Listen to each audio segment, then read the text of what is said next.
குழந்தைகள் தினம் ஒவ்வொரு ஆண்டும் கொண்டாடப்படுவது வழக்கம்.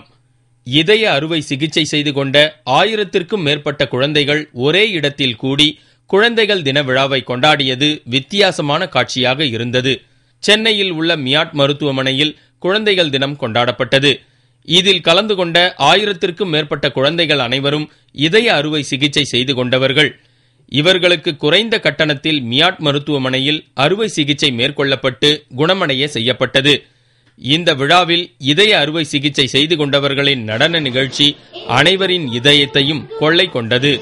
இதய அறுவை சிகிச்சைக்கு பின்னால் குழந்தைகள் நலமுடனும் சுறுசுறுப்பாகவும் இருப்பது மகிழ்ச்சி அளிப்பதாக பெற்றோர்களும், மற்றவர்களைப் போல துள்ளி குதித்து விளையாட முடிவதாக குழந்தைகளும் ஆர்வத்துடன் கூறினர். சர்ஜரி பண்ணனே எனக்கு நல்லா விளையாட முடியுது, நல்லா நான் படிக்கிறேன், நல்லா நான் சந்தோஷமாக இருக்குது, நல்லா ஜாலியாக இருக்குது. எனக்கு செலவு ரொம்ப குறைஞ்ச செலவு தான் வாங்கினாங்க. ரொம்ப அதிகமான பீஸ் எதுவுமே அவங்க கேட்கவே இல்லை.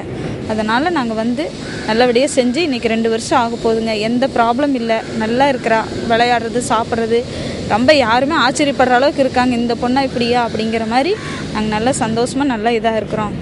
குறைவான கட்டணம் என்றாலும் மற்ற இதய நோயாளிகளுக்கு அளிக்கப்படும் முழு வசதியும் இந்த குழந்தைகளுக்கு அளிக்கப்பட்டதாகவும், மியாட் மருத்துவமனையில் சிகிச்சை பெறுவதற்காக வெளிநாட்டிலிருந்து அதிகமானோர் விரும்பி வருவதாகவும் மியாட் மருத்துவமனையின் சேர்மன் மல்லிகா தெரிவித்தார். எல்லா குழந்தைகளுக்கும், ஏழை குழந்தைகளுக்கும், செல்வாக்கு உள்ள குழந்தைகளுக்கும், எல்லா குழந்தைகளுக்கும் நாங்கள் இந்த ஆபரேஷனும் இன்டர்வென்ஷனும், தட் இஸ் பின் ஹோல் சர்ஜரியும் செஞ்சு கொண்டிருக்கிறோம். இதற்கு உதவி செய்வது சைம் என்ற ஒரு அறக்கட்டளை நாங்களே தொடங்கினோம். அபவுட் 1250 குழந்தைகளுக்கு இந்த சிகிச்சைகள் செய்து முடித்திருக்கிறோம் இந்த 2 வருஷத்தில். நோயின் பிடியிலிருந்து மீண்டு வந்த குழந்தைகளின் முகத்தில் உற்சாக வெள்ளம், அவர்களின் பெற்றோர்களின் அளவிட முடியாத மகிழ்ச்சி என விழா திமிலோகப்பட்டு முடிந்தது.